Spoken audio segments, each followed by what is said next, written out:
Agama Buddha merupakan agama yang lahir di India pada abad ke-6 sebelum Masihi, sama seperti agama China. Agama Buddha juga adalah gerakan pembaharuan ataupun reformasi menentang ajaran dan kepercayaan tertentu dalam agama Hindu. Pembawa agama Buddha adalah Siddhartha Gautama yang dilahirkan dalam kasta kesatria dalam kurun ke-6 sebelum Masihi.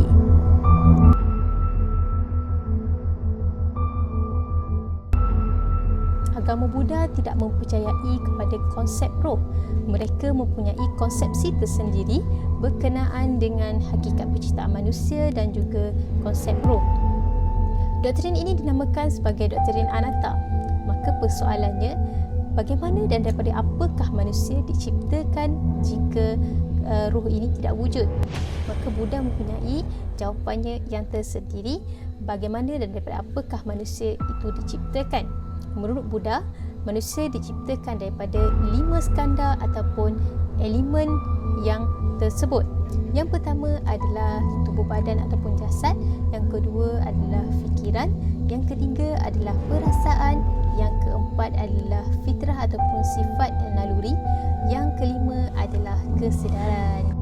Pada zaman Sang Buddha, mereka yang punya pandangan bahwa hidup itu tidak hanya sekali, punya pandangan bahwa ada kelahiran kembali, mereka juga berpegangan pada sebuah anggapan bahwa ada roh, ada atma, ada roh, ada atma yang mengembara dari satu kehidupan ke kehidupan lainnya.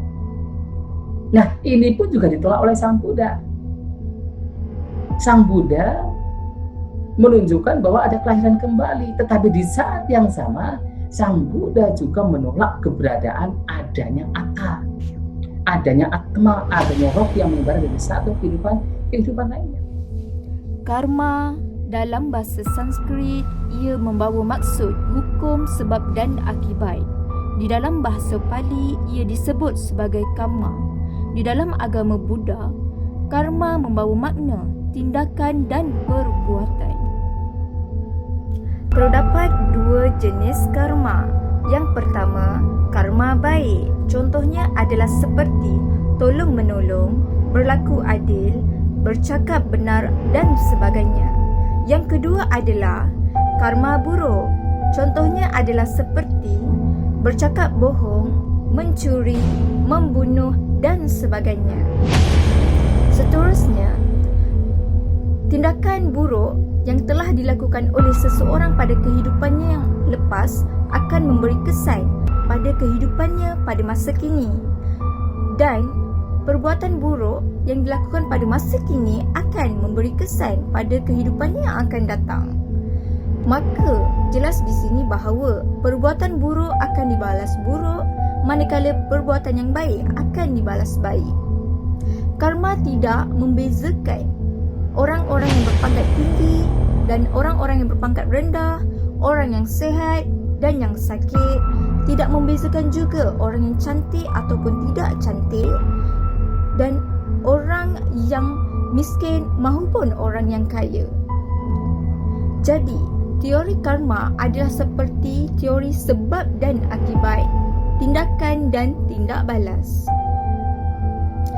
Karma dalam agama Buddha terbahagi kepada 3 aspek, iaitu yang pertama adalah aspek percakapan ataupun perkataan, yang kedua aspek tindakan melalui tingkah laku atau perbuatan, dan yang ketiga adalah aspek minda.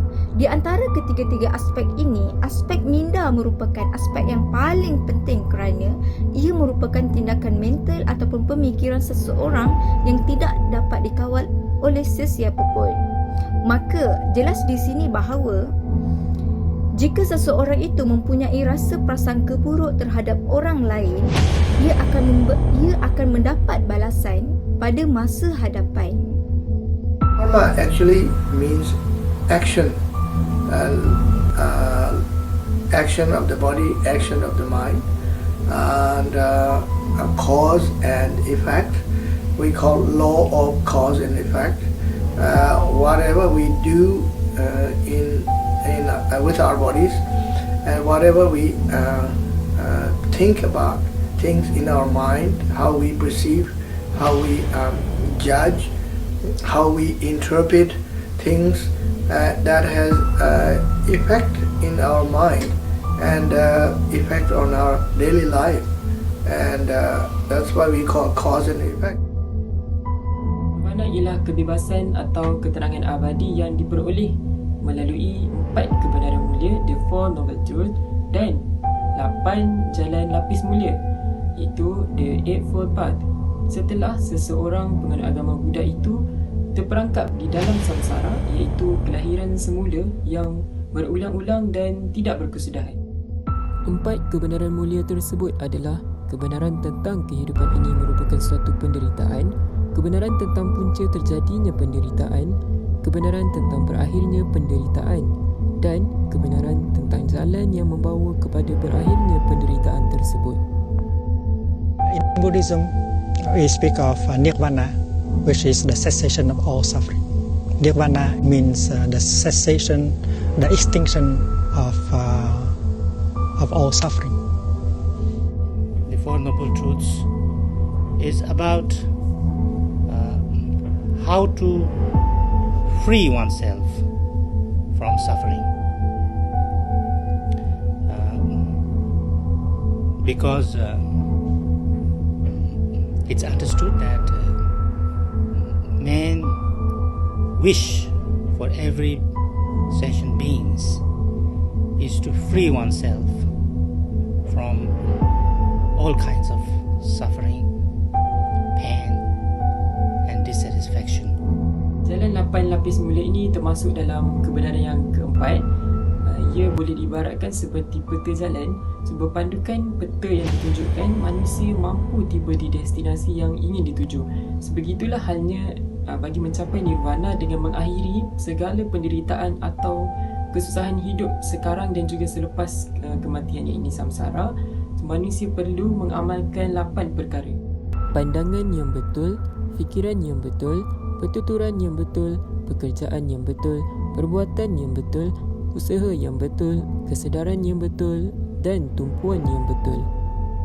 Semua ajaran ini penting bagi melatih seseorang penganut Buddha untuk menyucikan dirinya daripada kehidupan yang sengsara dan mencapai ketenangan yang abadi.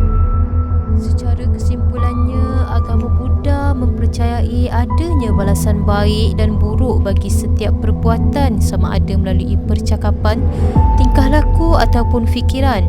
Namun sebaliknya, dalam agama Islam wujudnya konsep kafarah, iaitu balasan Allah Subhanahu Wa Taala di dunia ini akibat dosa yang dilakukan oleh seseorang hamba-Nya. Tambahan pula, Islam menolak sebarang konsep penjelmaan semula ataupun kehidupan baru selepas kematian yang berulang-ulang. Selain itu juga, dalam agama Islam, manusia akan dibangkitkan pada hari akhirat dan Allah Subhanahu Wa Taala lah yang akan membalas segala amal perbuatan manusia semasa kehidupan mereka di dunia. Firman Allah Subhanahu Wa Taala dalam Al-Quran surah Al-Zalzalah ayat 7 sehingga 8 yang berbunyi, Bismillahirrahmanirrahim. فَمَنْ يَعْمَلْ مِثْقَالَ ذَرَّةٍ خَيْرًا يَرَهُ وَمَنْ يَعْمَلْ مِثْقَالَ ذَرَّةٍ شَرًّا يَرَهُ